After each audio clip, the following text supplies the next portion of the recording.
네, 일단 들어오신 분들은 제 유료 강의는 비디오 오픈을 무조건 해주시고, 안 되시는 분들만 채팅창에 좀 남겨주세요. 아무 말 안 하시고 꺼주시지 말고요. 일단 뭐 도광현 선배님도 늦게 양민 선배님. 네, 반갑습니다. 일단 시작을 좀 해볼게요. 네, 김민 선배님 반갑고, 예, 양민 선배님 안녕하세요. 네, 일단 뭐 제 소개는 따로 드리진 않을게요. 어차피 제 뭐 강의도 많이 들으셨고, 제 강의에서 제 블로그 보시면 제 책 보면 제 얘기들은 또 왜 제가 이렇게 살고 있는지 또 아시니까 한번 좀 말씀을 드리고, 오늘은 제가 7년 동안 어, 무료 강의 때 했던 내용은 조금 겹치는 내용도 있는데, 이제 그 외에 좀 이제 더 글쓰기에 대한 심화 과정에 대한 내용을 두 번에 걸쳐서 말씀을 드릴 건데, 일단 뭐 우리 좀 지금 재수강 하시는 분들은 또 들었던 내용이지만 제가 또 강의할 때는 다르게 얘기할 수 있기 때문에 조금 잘 들어주시면 좋겠고요.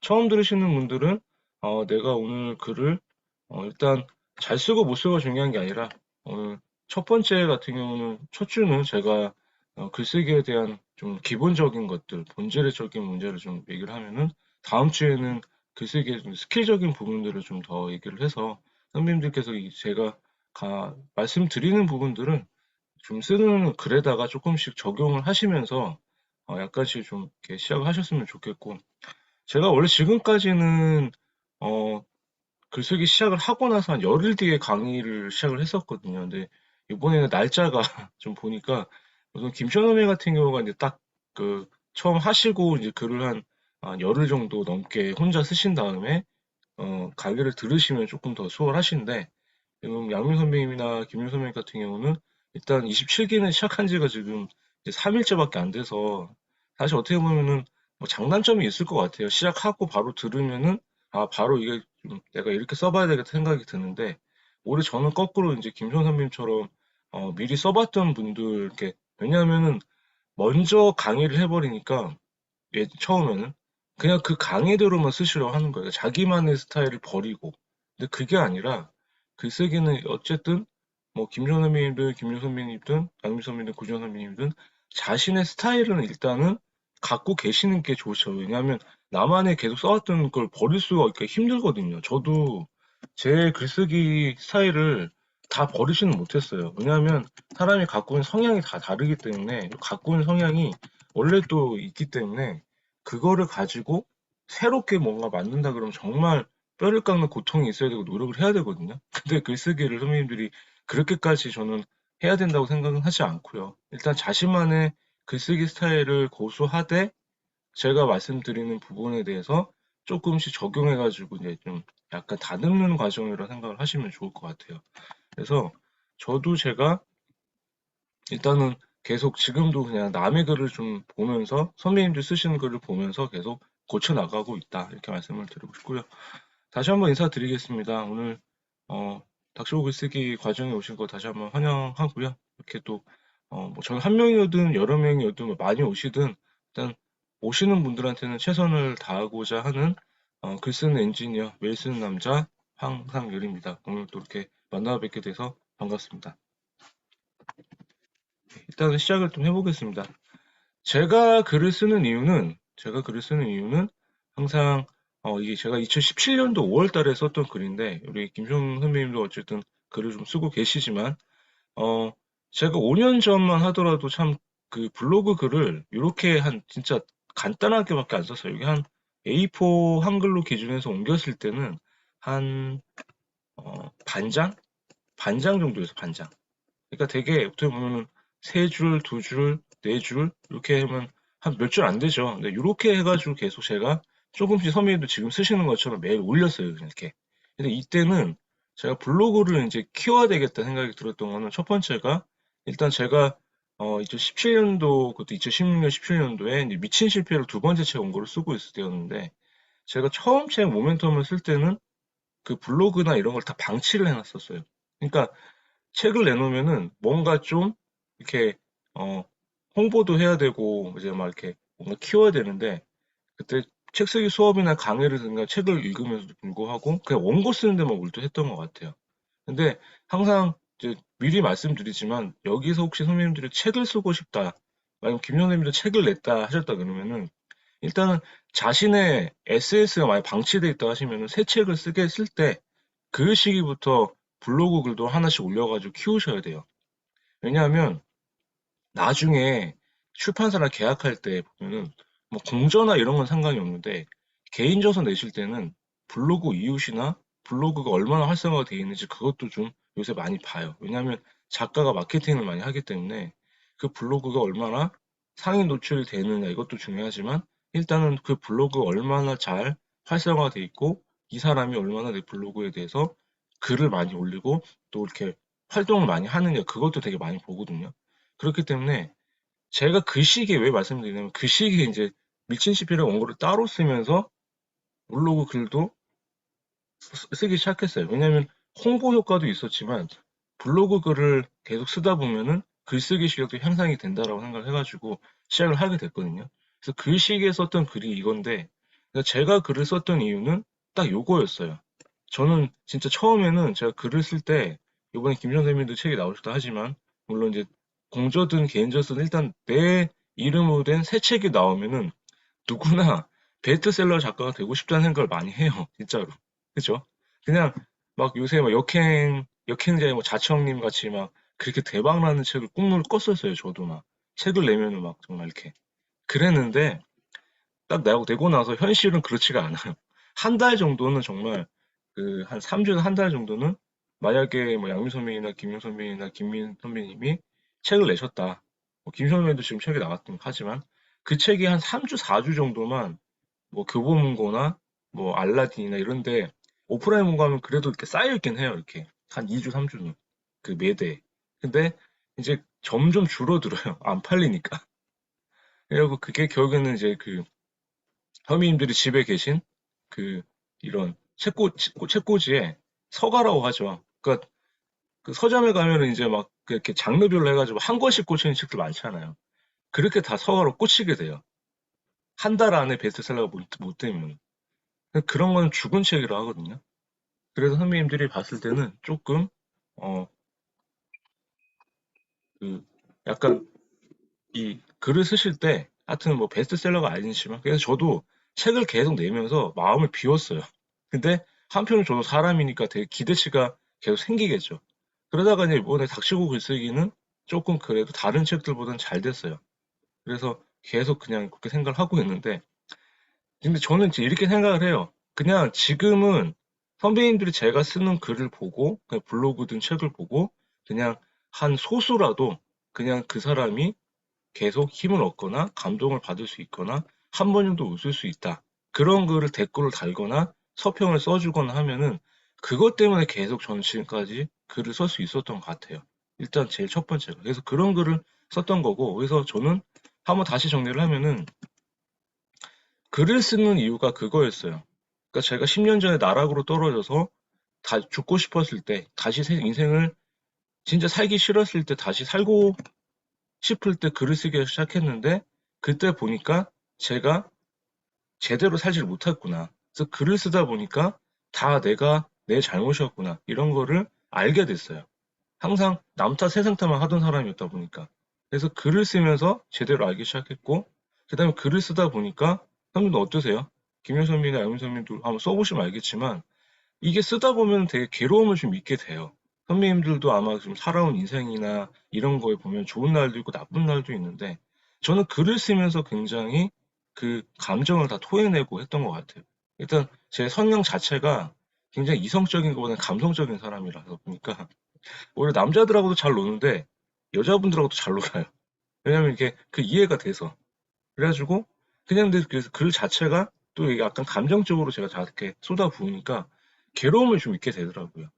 그 지금도 사실은 어젯밤에 이런 얘기하면 조금 약간 부끄럽긴 한데 저도 이제 막 일을 하고 이제 뭔가 또 막 밤에 와가지고 어제는 또 집사람이 잠깐 나가서 이제 아이들을 혼자 보다 보니까 좀 힘들었던 것 같아요. 큰애는 이제 6학년이라서 좀 괜찮은데 제 아이가 셋이거든요. 근데 둘 밑에가 이제 막내가 5살이고 9살인데 이제 아들 둘을 보다 보니까 얘네들도 잠을 또 안 자려고요. 그러다 보니까 또 화를 내고 막 이러니까 그러고 나서 이제 또 일어나서 글을 썼죠. 그러다 보니까 이제 좀 그 화났던 감정을 또 글을 쓰면서 있게 하고, 그러다 보니까 혼자 또 치유가 되고. 근데 이제 물론 이따가 어, 아이들이 일어나고 집사람이 일어나면 또 한바탕 뭐라 할 것 같아요. 또 애를 왜 혼자 못 푸냐 이런 식으로.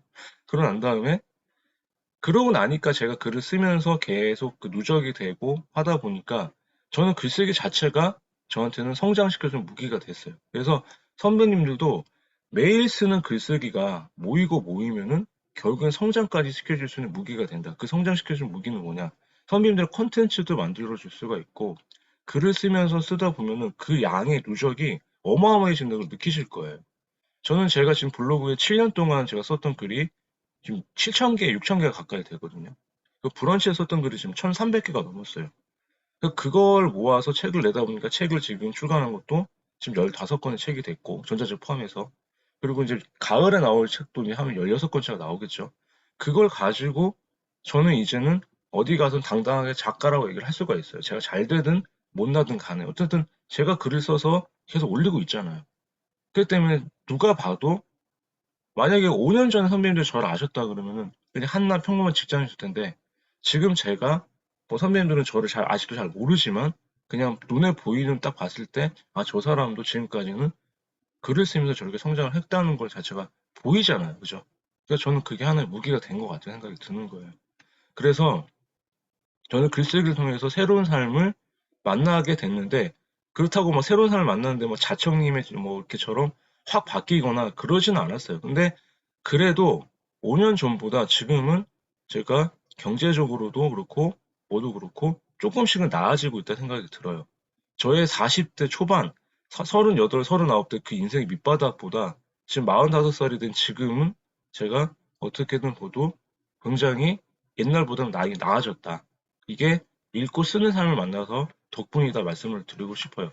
그래서 저는 항상 사람들이 어디서 배우고 뭐 글쓰기를 배우고 뭐 이렇게 하면 사실 누구한테 배웠다는 사람한테 이렇게 감사해야 하고 그래야 되는데 많은 사람들이 배워놓고 은혜를 모르는 경우가 있는데 저는 사실 읽고 쓰는 사람을 만나게 해준 분이 제 스승님이 계세요. 많이 아실 거예요. 제가 아시는 게 이은대 작가님이세요, 저는. 제가 2016년도에 그 서울 1차 때 이은대 작가님을 만났거든요, 사부님. 그러니까 되게 오래됐죠. 39살 때 만났어요, 6년 전에. 그래서 그때 사부님도 처음에 이제 서울에다가 조그맣게 글쓰기 강의를 오픈해가지고 그때부터 제가 이제 읽고 쓰는 사람을 만나게 됐어요.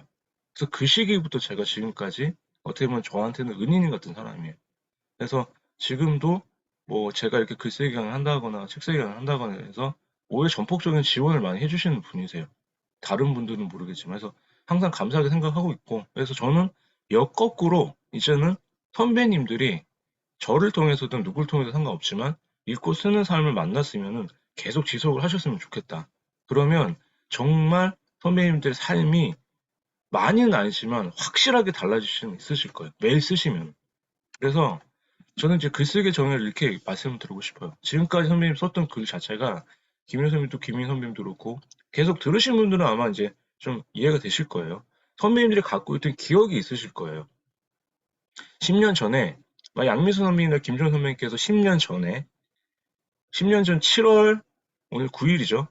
2012년 7월 9일에 뭐를 했다고 생각하세요? 기억이 나세요? 그냥 희미하게 기억이 나실 거나 아니면 아예 기억이 안 나실 거예요. 내가 그때 뭐 했지?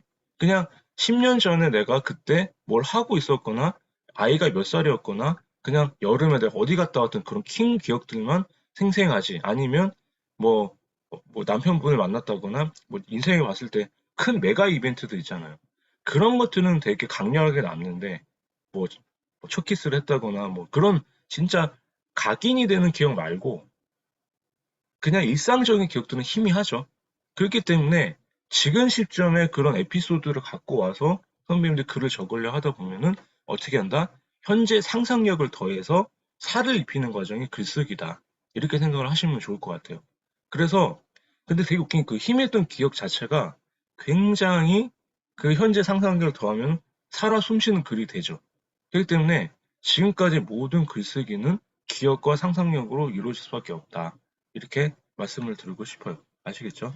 그래서 글쓰기는 선배님들이 갖고 있던 선배님들의 그런 지금 나만의 것을 나만의 것을. 김현 선배님이나 김민 선배님도 있지만, 나만의 것을, 그런, 나만의 것을, 이제는 나만의 언어로 썼다고 하면은, 지금부터는 나만의 것을 작가, 지금 저자의 모두의 언어, 독자에게 번역하는 행위로 써야 한다.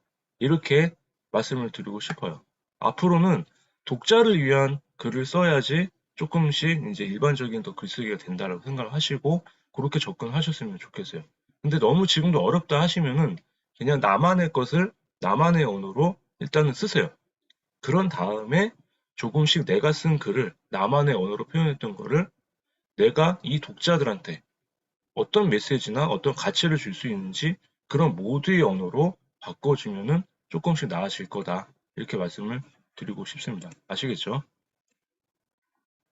늦게 들어오신 분들도 좀, 켜주세요. 뭐, 김전 선배님이나 그 비디오는 못 켜시는 분들은, 채팅창에 좀 이유만 남겨주세요. 제 유료 강의 때는, 네네, 알겠습니다.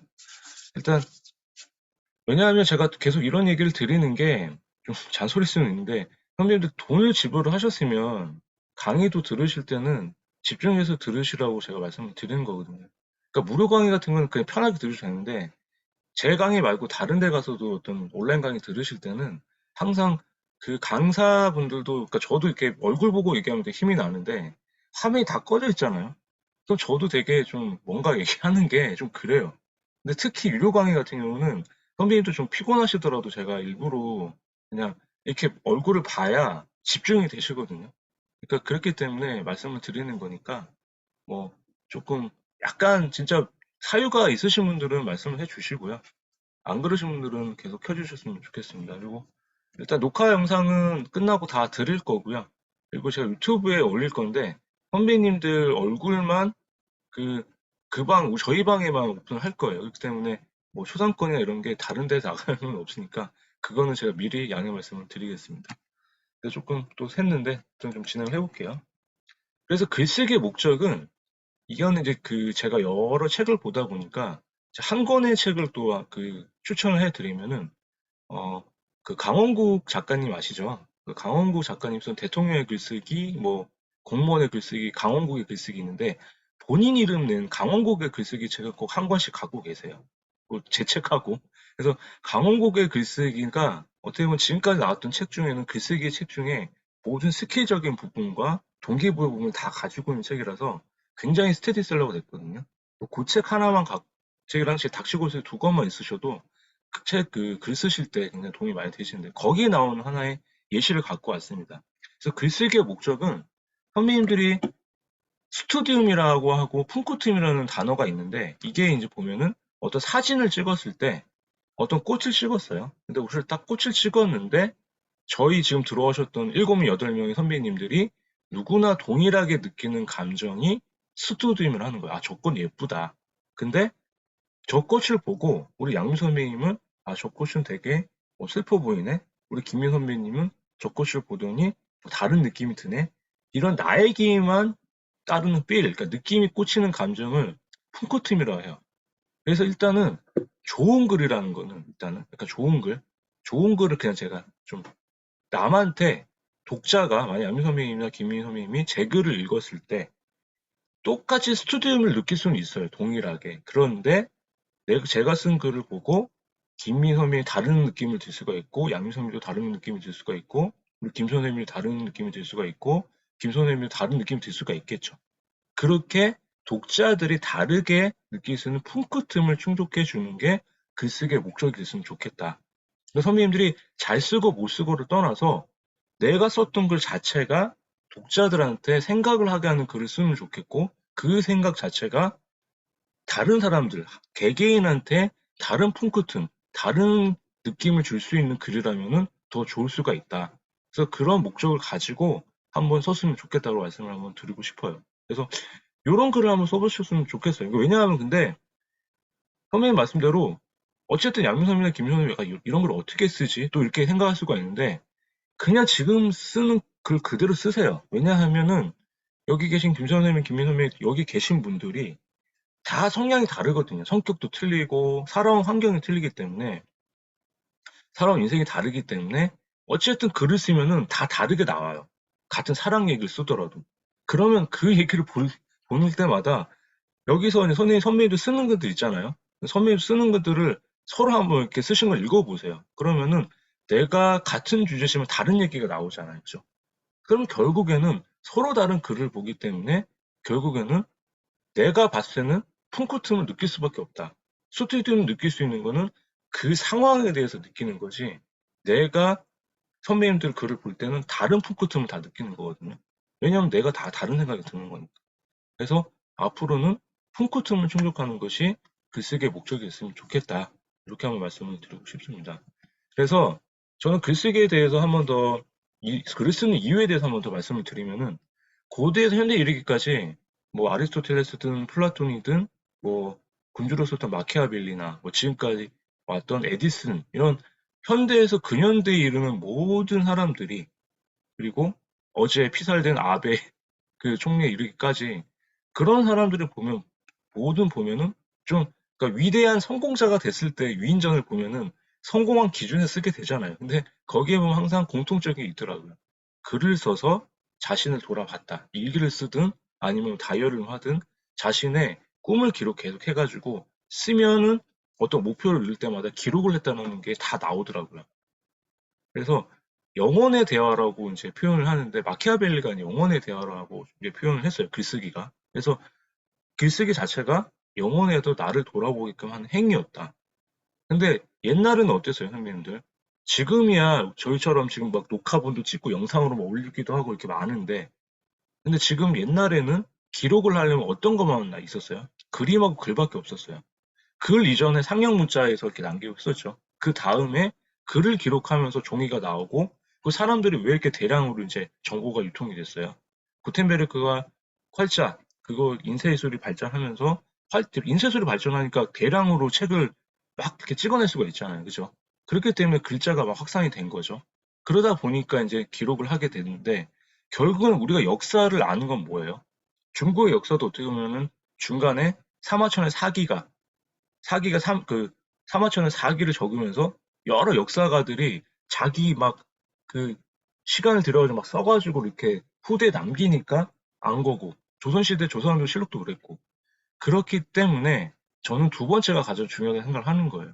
선배님들의 이제 이야기를 앞으로, 선배님들의 인생 이야기, 자신의 이야기를 기록하면은 영원히, 선배님들이 만약에 이 세상을 떠나시더라도 그 기록물은 영원히 남기 때문에, 첫 번째는 글을 쓰시면서 선배님들 한번 돌아보시면 좋을 것 같고요. 아니면 선배님들의 콘텐츠를 키워도 좋고, 그거는 단기적인 거고, 그런 게 모이고 누적이 돼서 지금부터라도 선배님들 인생 얘기를 기록하고 모아놓으면 뭐가 된다? 영원히 남기 때문에 글을 써야 된다라고 저는 주장을 하는 사람이에요. 그래서 제가 죽어도 제가 썼던 제 책이나 제가 블로그나 제 브런치는 제가 삭제하지 않는 이상 영원히 남겠죠. 그러니까 그걸 보고 나서 황상렬이라는 사람이 어떻게 살아왔고, 어떻게 사람이었는지 이런 기록물 다 있을 거 아니에요. 그죠? 그래서 저는 뭐다? 내 이야기를 기록하면 영원히 남는다. 자, 채팅창에 적어 보세요. 기억은 순간이지만 기록은 영원히 남는다. 한번 쳐보세요. 기억은 순간이지만 기록은 남는다. 기억은 순간이지만 기록은 남는다. 한번 쳐보세요. 제가 그 채팅창에 남기기 시작하는 것들은 나중에 한번 써먹으시면 좋아요. 그냥. 그래서 그것만 기억하시면은 내가 왜 글을 써야 되겠다. 그래서 아까도 이제 종합을 하면은 나를 돌아보고 치유할 수 있다라는 거. 선배님들이 아마 글을 쓰시면은 아마 김용 선배도 지금까지 쓰시면서 내가 그랬는데, 그러니까 막 되게 막 치유받거나 이런 건 아닌데, 옛날에 내가 그 기억을 떠올리면서 조금씩은 내가 그래도 내가 그땐 그랬었지 한번 웃으면서 치유할 수 있고, 정말 힘든 사람이었다면 저 같은 경우는 쓰면서 위로받고 치유를 할 수가 있었어요. 그리고 제가 말씀드렸지만 자신감은 바닥이었고 자존심만 셌던 사람이었어요. 자존심과 자존감의 차이 아시죠? 자존심은 고심만 센 거예요. 열등감 덩어리. 자존감은 뭐예요? 나를 사랑하는 마음이에요. 자존감이 바닥이었던 사람이에요, 제가. 그러니까 남하고 비교를 많이 해가지고, 만약에 뭐 김시원 선생님께서 막 제가 글을 보니까 뭐 미국 유학을 갔다 오셨다. 전 용기가 너무 부러웠던. 근데 예전에 저 같았으면은, 야, 저 어떻게 미국 유학을 갔지? 나는 왜 못 가지? 이렇게 생각했던 사람인데, 지금은 제가 이제는 아, 되게 멋지고, 나도 뭐 갈 수 있겠는데, 뭐, 그래, 뭐, 축하해줘야겠다. 이런 생각을 하는데, 옛날 같았으면 잘 나가는 사람이 있다 그러면, 아, 저 사람은 왜 이렇게 잘 나가지? 나는 왜 이렇게 못 나가지? 그러니까, 자존감은 바닥이고 자존심만 세다 보니까, 비교는 잘해요. 그러니까 열등감 느끼는데 고쳐야 될 거 아니에요. 그럼 남 얘기를 좀 들어서 인정을 해야 되는데, 남 얘기를 안 듣다 보니까, 저 같은 경우는 자존심만 세가지고 맨날 집사람한테 혼나고 막 친구들한테 혼나고 근데 제가 쓴 글을 보고 뭐 양민 선배나 김민 선배님이 아 좋아요. 근데 김민 선배님도 만약에 어떤 독자가 어떤 내가 쓴 걸 보고 아 힘이 얻었어요. 그러니까 딱 그 한마디를 들으니까 저도 대단한 사람이구나. 아 누구한테는 도움이 될 수 있겠구나 글쓰기를 통해서. 자신감이 생기니까 자존감이 올라가더라고요. 그래서 글쓰기가 선배님들한테는 자존감을 올라갈 수 있는 그런 무기가 될 수 있다.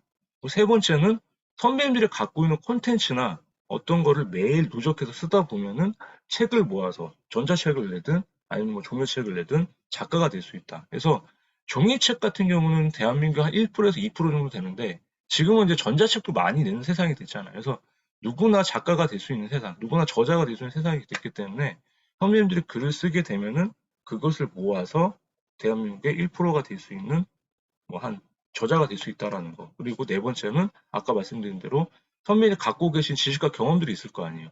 그거를 모아서 자신의 콘텐츠를 만들 수가 있다. 이렇게 생각을 하셨으면 좋겠습니다. 그래서 근데 글은 누구나 쓸 수 있다고 생각을 하는데 어떠세요? 아직 재수강 하시는 분들, 새로 하시는 분들 다 했을 때 다시 한번 채팅창에 제가 어, 여쭤보겠습니다. 나는 여전히 글쓰기가 어렵다 하시는 분들은 1번, 그래도 수월해졌다 하시는 분 2번 한번 눌러봐 주시겠어요? 나는 글쓰기가 여전히 그래도 어렵다 1번, 좀 수월해졌다 하시는 분 2번 한번 채팅창에 좀 남겨주시면 좋겠습니다. 1번을 5개나 누르신 양민 선배님은 저도 아직 어렵다고 느끼고요. 김민 선배는 고민을 하시는 걸 보니까 수월해지신 것 같긴 한데 좀 어, 노코멘트 하시겠다 이거고 김선 선배님께서는 지금 운전 중이시니까 일단 표정을 보니 1번이신 것 같고요. 그리고 김용 선배님은 글쎄요 1번에 누르셨군요. 근데 다들 잘 쓰시는데 근데 저는 생각이 들어요. 그럼 어떻게 할까요? 일단 글쓰기 제 수업하면서 글 쓰자고 불렀는데 근데 사실 선생님 글쓰기 안 해도 먹고 사시는 지장 없잖아요. 근데 굳이 글을 왜 쓰시겠다 하시면 안 쓰셔도 돼요. 어려우면 안 쓰면 되잖아요. 그죠? 그럼 어떻게 할까요? 그냥 멈출까요? 여기서 오늘 딱 끝나고 제가 다 환불해 드리고 그냥 끝낼까요? 근데 그렇다고 하셔도 갑자기 손을 드시는 분이 있더라고요. 그래서 제가 조용히 연락을 드렸습니다. 그게 아니다. 일단 씁시다. 일단 쓰고 나서 제가 강의를 하고 쓰는 것도 제가 일단 뭐 알려드리려고 온 건데 쓰지 말라고 하시면은 저도 이거 강의 그만해야 된다 얘기를 했었는데 그래서 글쓰기의 진화 과정이라고 제가 이제 어, 한번 이렇게 정리를 해봤는데 5단계로 한번 나눌 수가 있을 것 같아요. 쓰고 싶다. 그 다음에 쓸 수 있다. 그 다음에 쓴다. 이런가 기술 작가 이렇게 5단계인데 이제는 선배님, 양민 선배님이나 여기 계신 분들은 쓰고 싶다라는 마음을 들기 때문에 제 강의를 신청하셨고 오신 거예요. 그런 다음에 제 강의를 듣거나 이제 제가 뭐 제 책을 읽어보면은 좀 쓸 수 있겠다 생각이 드실 거예요. 그죠? 그런 다음에 일단은 써요. 제가 이제 쓰자고 했으니까. 씁니다. 쓴다. 3단계까지 가요. 근데 가다가 3단계에서 멈춘 사람이 많죠. 쓰다가 지우고, 아, 내 글을 완성을 시켜야 되는데 어떻게 하면 좋을까? 근데 일단 다 썼어요. 김효 선배님, 김민 선배님들 계속 하시는 분들고, 김효는 쓴 것까지 3단계까지 하시는 분들은, 아, 내가 이 글을 누구한테 보여줄 수가 있을까? 내가 지금 뭐 어떤 글을 쓴 거지? 그냥 생각나는 썼는데 과연 누가 읽어주긴 할까? 이러면 또 여기서 또 멈춰버릴 수가 있겠죠, 이렇게. 여기서 그냥 그만둘 수가 있겠죠. 근데 여기서 저는 더 나가는 게, 이제는 저는 예전에 했던 게 글쓰기 강의나 아니면 이제 글쓰기 책 같은 걸 많이 봤어요. 그래서 제가 보고 나서 적용을 많이 한 거죠. 요령도 생기고 기술도 해서. 그래서 이게 누적이 되고 계속 쓰다 보니까 책을까지 낸 이제 수월해지는 거죠. 그래서 이렇게 가는 게 글쓰기 진화과정 생각해요. 그러니까 어떤 분야든 똑같잖아요. 뭐뭐 하고 싶다, 할 수 있다, 한다. 그 다음에 익숙해지면 요령과 기술이 생기면 익숙해지니까 그게 대가가 되는 거죠. 그죠? 똑같이. 그렇기 때문에 선배님들은 오늘 이런 플로로 가되 저는 이 닥쳐볼스의 프로젝트에서는 일단 여기까지 한번 가보자. 아니면 이게 잘 어렵다 하면은 일단은 매일 쓰는 거만이라도 키워보자. 그래서 잘 쓰고 못 쓰고가 아니라 저는 항상 꾸준하다는 거. 매일 쓰는 힘이 선배님들이 글쓰기에는 가장 중요하다고 생각을 해요. 저는 제가 제 마지막에 있다가 뭐 제 재수강 하시는 분은 아시겠지만 제가 처음에 썼던 글을 보여드릴 거예요. 근데 저는 제가 아마 그걸 보시면 깜짝 놀라실 거고 매일 쓰는 것들을 모아놓으면은 선배님들이 이렇게까지 될 수가 있다. 그래서 이렇게 한번 써보셨고 저는 그래서 같이 한번 써보자. 그래서 30일 동안 매일 쓰는 습관을 쓰는 것까지만 해서 한번 해보자라는 게 닥시골스의 가장 큰 이유예요. 그래서 선배님들 앞으로 편하게 쓰시고 부담 갖지 마시고 제가 올리는 주제에 대해서 일상생활 영위하시면서 5줄이라도 좋으니까 매일 쓰는 습관을 계속 길러 나가는 게 이 프로젝트 습관이라고 하는 생각을 하셨으면 좋겠어요. 그래서 이게 한 3개월이 누적이 되면 쓰는 습관이 길러지니까 글도 자연스럽게 좋아지고 그 다음에 이제 물론 개개인의 노력도 다르겠죠. 그러니까 제가 이렇게 해봐라 아니면 뭐 문장을 짧게 써봐라 뭐 이제 강의를 할 때 이렇게 들으시는 것들 내용을 조금 추가해서 구성도 잘 해봐라 이렇게 좀 완성이 되시는 분들을 보면은 그건 그 글 자체가 나중에 책 쓰기 할 때 원고로도 활용을 할 수가 있거든요. 그래서 그걸 가지고 선배님들 책을 쓰실 때 활용이 되니까 이렇게 매일 쓰는 습관을 한번 기르는 게 이번 프로젝트 목표라고 생각을 하셨으면 좋겠어요. 그래서 일단 썼어요. 근데 제가 아마 서두에 아까 말씀을 드렸죠. 내가 쓴 글을 다른 분들에게 보여주기가 부끄럽다. 자, 또 질문 들어갑니다. 부끄러우신 분 1번, 아니다 2번 한번 또 다시 한번 눌러주시겠어요? 나는 내 글이 다른 분들한테 보여주기 부끄럽다. 이것도 또 1번 계속 2번. 2번, 좋습니다. 당당하게 이렇게. 그러면 이게 왜 그럴까? 왜 그럴까? 그래서 글을 쓰기 앞서서 저는 먼저 이렇게 생각하고 싶어요. 다른 사람의 생각과 말, 행동으로부터 자유스러워야 된다. 왜냐하면 김시원 선생님이나 일단 2번을 누르셨던 분들은 내가 쓴 글에 대해서 별로 이제 이렇게 별로 개의치 않으시는 분들인데 처음에 쓰시는 분들을 보면은 보통 남이 보면 어떡하지? 어떻게 해야 되지? 이렇게 생각이 들어요. 근데 그 남이라는 게, 그 타인이라는 게 아는 사람이니까 내가 보여주기가 부끄러운 거잖아요. 양민 선배님만도 그렇고 김 선생님도 만약에 배우자나 자식들한테 내가 보여주는 게 이게 좀 그렇지. 저한테 보여준 거는 별로 안 부끄러우실 거예요. 왜? 황성이라는 사람은 잘 모르니까. 그래서 내가 아는 1%의 사람한테 보여주는 게 부끄러울 뿐이지 나를 모르는 98%, 99%의 사람들한테는 괜찮은 거예요, 그게. 그렇기 때문에 선배님들은 이제부터는 그 1%, 내가 아는 1%가 막 뭐라 해. 네가 왜 뭔 글이냐? 네가 뭔 글쓰기냐? 저한테도 그랬어요, 제가 글을 쓸 때. 그냥 무시하세요. 무시가 안 되면 그냥 대꾸도 하지 마세요. 그냥 묵묵히 선배님 글을 쓰시라는 거예요. 그래서 저 같은 경우는 또 말씀을 드렸지만 제가 쓴 책들 보면은 제가 초반에 썼던 책들 에세이나 뭐 미친 실패력이나 이런 책들 보면은 특히 미친 실패력 같은 책은 제가 예를 많이 드는데 그 미친 실패력 책 안에는 지금 와이프 만나기 전에 그 실패담을 모아놨던 책이에요. 그러니까 실패도 하나의 이제 성공에 갈 수 있는 길이다 뭐 이런 주제로 쓴 건데 제가 주구장창 제가 그 실패라는 게 생각하면 어떠세요? 무거운 주제잖아, 무거운 주제. 막 김 선생님도 그렇고 김민 선생님도 그렇고 뭐 양 선생님도 그렇고 제 실패담 책을 보는데 저 사람 뭐 실패한 거를 한 권 내줬으면 읽고 나서 그럼 실패를 계속 하라는 얘기냐. 무거운 주제가 될 수 있잖아요. 근데 중간에 제가 예전 그 아내 만나기 전에 예전에 만났던 연애에 대한 그 옛날 여자분들 얘기를 썼어요. 연애하면서 실패한 얘기를 넣었다. 그러니까 중간중간에 넣은 거죠. 그러니까 그 여자 독자들은 이제 공략을 하기 위해서. 근데 그거를 이제 책이 나오기 전에 가족들한테 먼저 보여줬어요. 아내 빼고 여동생이 하나 있는데 여동생이 엄마한테 엄마 여동생이 그 이제 책 나오기 전에 PDF 파일 그 최종본을 보여주었어요. 이제 책이 더 나온다고 하고 두 번째 책을 5년 전에. 근데 전화가 왔어요. 엄마랑 여동생이 문자가 와서 미쳤냐? 옛날 여자 얘기를 왜 쓰냐? 잃어버리는 거예요. 그러니까 옛날 여자 얘기를 왜 쓰냐? 그럼 와이프도 아냐? 근데 몰랐죠. 근데 나는 이걸 써야 이 책이 공략, 그, 여자분들한테 어필이 될 거다. 그래서 생각해서 내가 든 거다. 노린 거죠. 그러다가 아마 여동생의 집사람한테 얘기를 한 것 같아요. 제 기억에는. 그러더니 그 가족끼리 이제 막 어떤 그 저녁 식사 자리에서 이제 술을 이제 한창 먹고 있는데 이제 집사람이 저보다 술을 잘 마시는데 안 마셔요. 결혼하고 나서. 근데 그럼 갑자기 술을 좀 먹고 와서 저한테 딱 보더니 딱 한마디 하더라고요. 그 책 보여줘라. 지금 나올 책. 근데 책을 줬어요. 나오고 나서. 그랬더니 딱 얘기하는 게 내가 오빠 만나기 전에 옛날 남자 얘기 썼으면 좋겠냐. 왜 그런 얘기를 했냐. 이렇게 해가지고 좀 그게 이제 막 빌미가 돼서 한번 좀, 이건 아니구나. 그래서 제가 이제 앞으로 제가 계속 이제 그 에세이 책 낼 때까지만 할더라도 제 얘기를 많이 쓰니까 가족들이 되게 싫어했어요.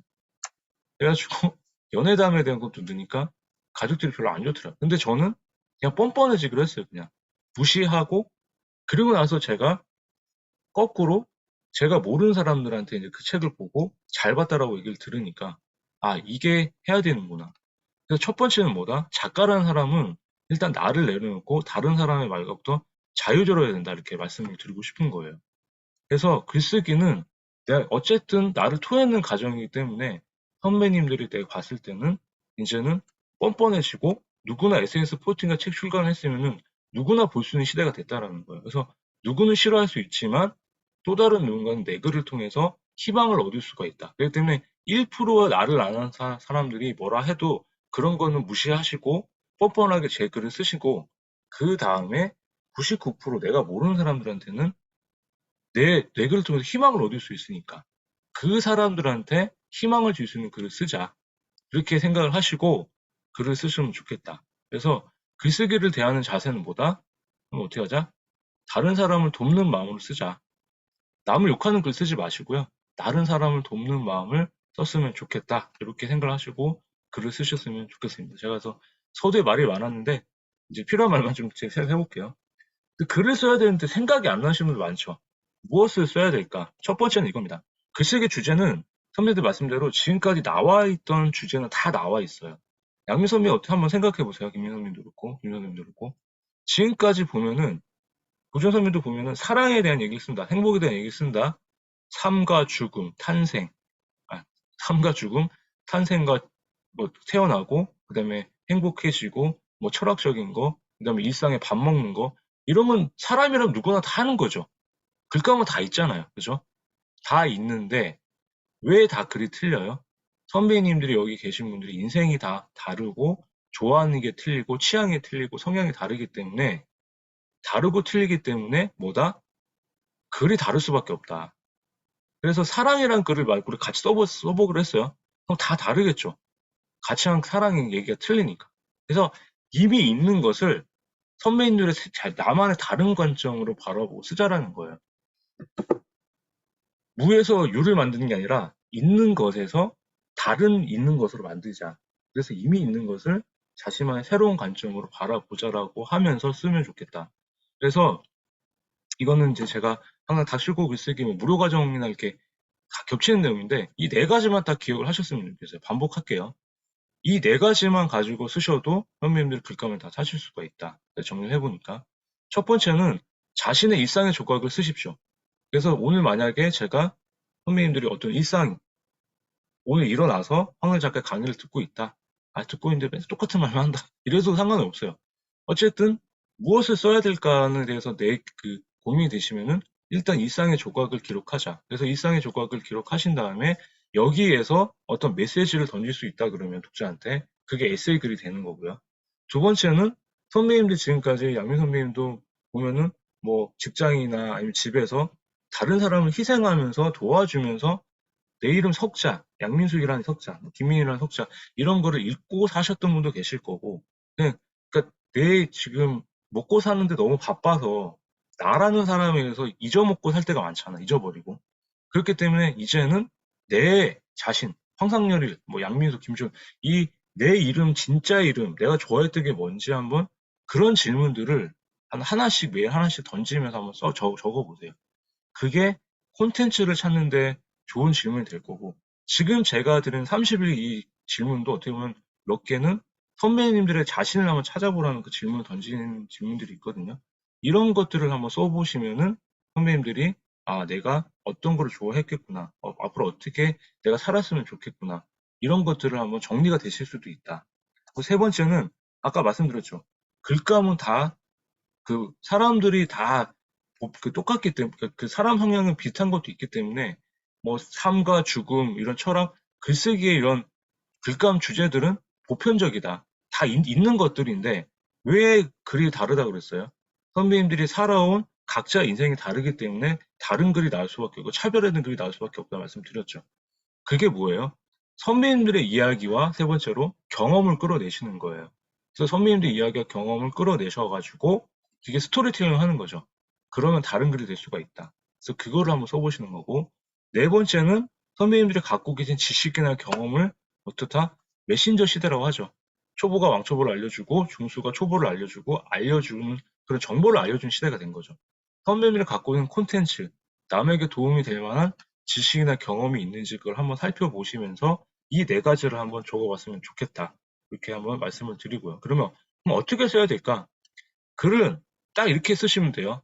첫 번째 프레임을 알려드리는 거예요. 워낙 이제 뭐 많이 들어서 알고 계신 분도 있는데 적용을 또 안 하시는 분들 많더라고요. 자, 채팅창에 적어보세요, 선생님들. 경험, 감정, 인용, 결론 한번 적어보세요. 이제는 어떤 주제가 주어지면은 제일 처음에 서론, 본론, 결론이 아니라 경험, 내 그 글감에 대한 내 경험을 먼저 적어보세요. 그래서 내 경험을 제일 먼저 적어보시고, 그다음에 그 경험에서 느낀 감정을 적어보시고, 그 감정에서 느낀 그 감정에서 독자들한테 어떤 메시지를 주거나 어떤 가치와 의미를 줄 수 있는지 그거를 결론으로 쓰시면 돼요. 근데 그게 짧으면 중간에 뭐다? 다른 글, 그러니까 그 글감과 비슷한 다른 책에서 인용했던 문구를 가져와서 중간에 넣는다. 그래서 경험, 감정, 인용, 결론. 저는 제가 제일 많이 쓰는 글쓰기 템플릿 구조예요. 구성 방식이. 자기계발서나 에세이글, 일상글 쓰실 때는 이 구성만큼 가장 좋은 게 없어요. 뒤에 또 말씀을 드리겠지만. 그래서 경험, 감정, 인용, 결론대로 쓴다. 한번 쳐보세요. 필등창에. 경험, 감정, 인용, 결론. 요거를 반드시 머리에 생각을 하시고 쓰시면은 선배님들이 아, 글은 이렇게 쓰면 좋겠구나. 그래서 일단 예시를 또 보여드릴 거니까 이렇게 한번 쓰시면 되고요. 그래도 나는 잘 모르겠다 하시는 분들은 가장 쉽게 쓸 수 있는 게 앞에는 남의 글, 책에서 읽었던 글을 갖고 오시고 그 다음에 내 생각을 적어 보시는 거예요. 이렇게 쓰시면은 선배님들이 더 쓰실 때 수월하다. 조금 더 깊게 들어가 볼게요. 일단은 선배님들 글을 어떻게 이제 써야 될까 좀 세부적인 걸 더 말씀을 드리면은 이제 경험을 쓰실 때는 내 눈앞에 보이는 거는 있는 그대로 묘사를 하셔야 돼요. 그래서 만약에 양효 선생님께서 제 얼굴이 보이잖아요. 황선열 작가의 얼굴이 보인다. 오늘 만약에 지금 황선열 작가의 얼굴이 보인다. 이거는 그냥 쓰신 거죠. 근데 이거를 다시 황선열 작가 얼굴이 부었다. 안경을 꼈는데 안경이 삐뚤어졌다. 머리는 왜 이렇게 산발일까? 아니면 원래 평소에는 얼굴이 갸름했던 것 같은데 오늘 아침이라 뭐 혹방맨 같나? 이런 식으로 있는 그대로 묘사를 하시는 거예요. 그러니까 제가 앞에 얘기한 거랑 뒤에 얘기랑 어때요, 선생님들? 한 번 더 쉽게 얘기를 들어볼게요. 오늘 만약에 7시에 황선혜 작가의 강의가 있다. 근데 제 입장에서 보면은 7시가 됐는데 아무도 안 들어온다. 오늘 어떻게 하지? 이렇게 쭉쭉 이렇게 한 거랑 거꾸로 양훈 선생님도 오늘 7시에 황선혜 작가의 강의를 듣고 있다. 이거랑 그 다음에 문장에 7시다. 늦잠 잤다. 줌 링크가 어디 있지? 다행히 안 늦었다. 황선혜 작가의 강의를 들어왔는데 황선혜 작가가 지금 강의를 시작하고 있다. 다행이다. 이렇게 시간 단위로 묘사하는 거랑 뭐가 틀려요? 생동감이 살아있죠, 뒤에 보면. 그렇기 때문에 경험 같은 경우는 있는 그대로 묘사를 해야 된다. 아시겠죠? 이따 한번 더 보여드릴게요. 그리고 느낌 같은 거, 감정을 표현할 때는 선생님들 슬펐다, 기뻤다 이런 것들은 감성적 묘사로 바꿔야 돼요. 감성적 묘사라는 게 뭐냐면은 그냥 직접적으로 내가 우리 김민 선배님도 아시겠지만 어떤 슬펐다, 기뻤다 이걸 직접적으로 언급하는 게 아니라 그 상황을 쓰는 거예요. 이 저자가 어떤 느낌인지. 그래서 그 묘사를 하는 게 감성적 묘사다. 그래서 한번 요거는 보여드릴게요. 위에 거랑 같이 한번. 글을 직접 보여드려야 선생님들도 아마 조금 소홀해지실 거니까 한번 보여드릴게요.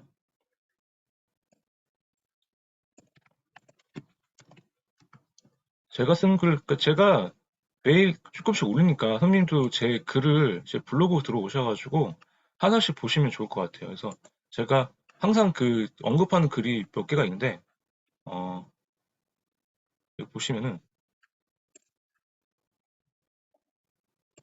일단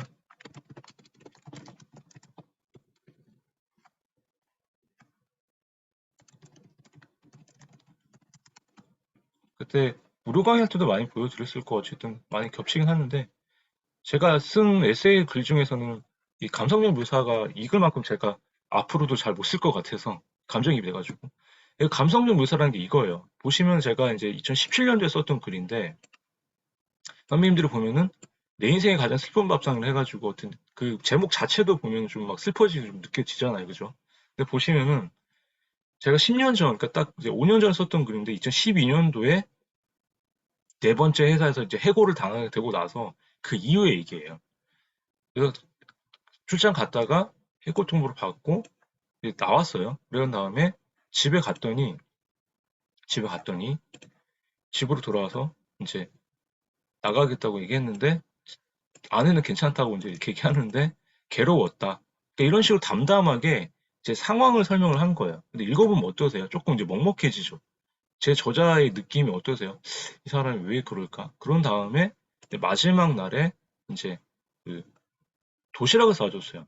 점심 먹을 돈보다 아니라 도시락을 싸준다 그래가지고 도시락을 들고 갔는데 다 나가고 혼자 이제 그 작은 회사였거든. 되게 작은 사무실의 회사였는데 이제 혼자 그 조그만 그 회의실에 그 구석에 의자 한 4개 있고 거기 앉아가지고 도시락을 꺼냈는데 진짜 너무 서러운 거예요. 이제 내일부터는 갈 데도 없고 이런 생각이 드니까 마지막 식사구나 해서 이 사무실에서 그냥 둘러봤는데 그래서 밥을 먹기 시작했는데 자꾸 뭔가 흘렀다. 도시가루 자꾸 흘러내렸다. 밥 한 숟갈에서 뭐 눈에서 눈물이 떨어졌다. 자꾸 눈물이 많아진다. 왜 이렇게 눈물이 많은지. 어떠세요? 한 번씩 떨어지고 제가 이렇게 묘사를 한 거잖아요. 이렇게 그 상황에 대해 설명을 하고. 그러면 이렇게 쓰면 조금 이렇게 좀 먹먹해지죠. 그래서 선배님들 글을 쓰실 때 내가 회사에서 잘려서 슬펐다. 이 한 줄을 쓰는 게 아니라 이렇게 자기의 감정을 건드리려면은 이렇게 상황 설명을 해주는 거예요. 이게 어떤 책에서 많이 나와요? 소설책 같은 데 많이 나오잖아요. 그죠? 주인공도 인물이. 그래서 묘사를 잘하기 위해서는 소설책을 제가 많이 보라는 게 그거거든요. 왜냐하면 독자 입장에서 이렇게 이입이 되는 글들이 되게 좋아요. 하나 더 보여드릴게요. 제가 에세이 글을 많이 좋아하긴 하는데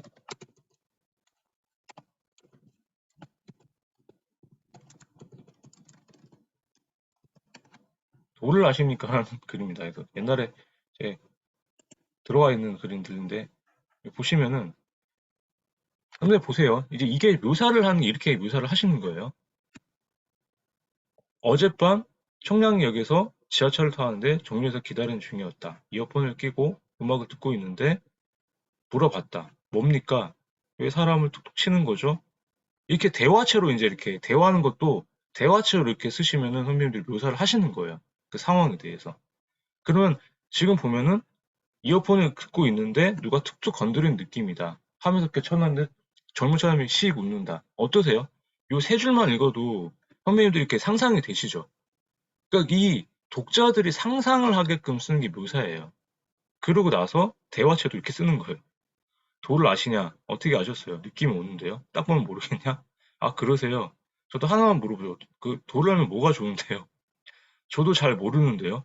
그 여자가 그렇게 말하는 거. 저보고 도를 아냐고 물어보시면 앞뒤가 안 맞는 거 아닌가요? 본인도 모르는데 어떻게 설명을 하실 건데요?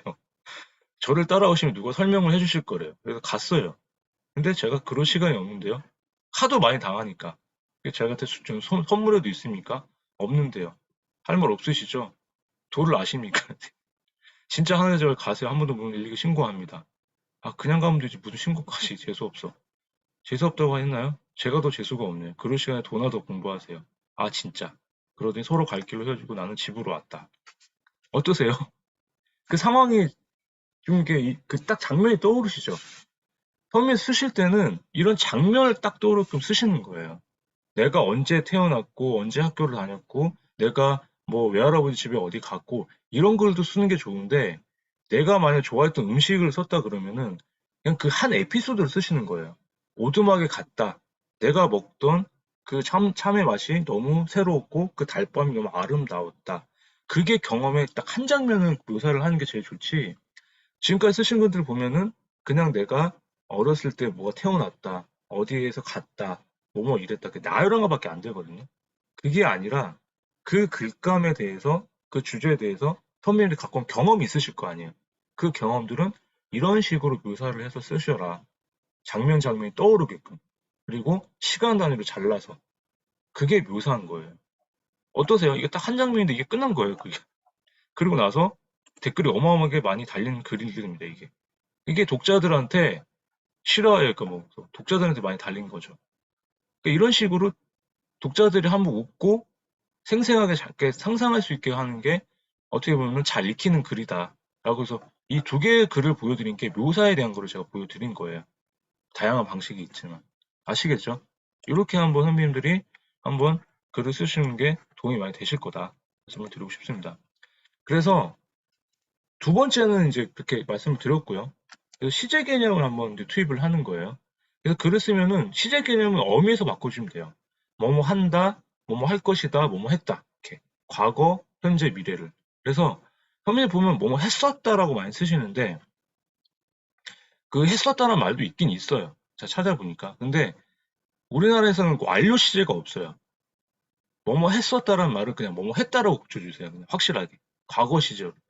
그래서 시제 개념 자체는 어미에서 좀 바꿔주면은 그게 효과가 있을 거다. 그리고 네 번째는 현명이는 지금 내가 어떤 주제가 제가 들리잖아요. 그러면 어쨌든 내 현실을 연결시키든 내 과거랑 연결시키든 내 경험과 연결시켜가지고 거기서 풀어내는 게 어떻게 쓰는 것에서 가장 쉽고 빠르다.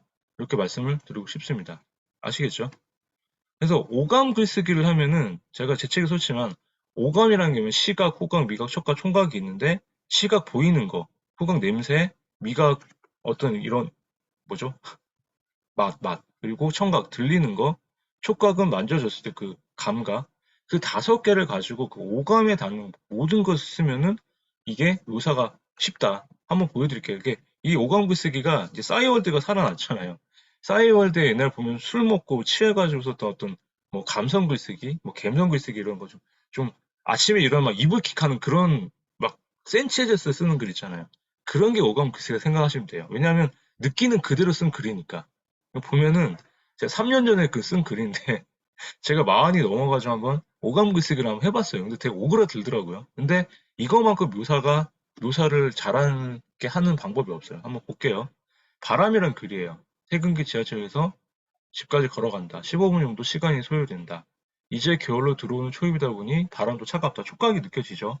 오늘은 비까지 와서 더 추운 느낌이다. 촉각이죠. 시원한 바람을 맞으면서 맛도 느낄 수가 있으니까 미각도 있었겠죠. 기분은 상쾌하다.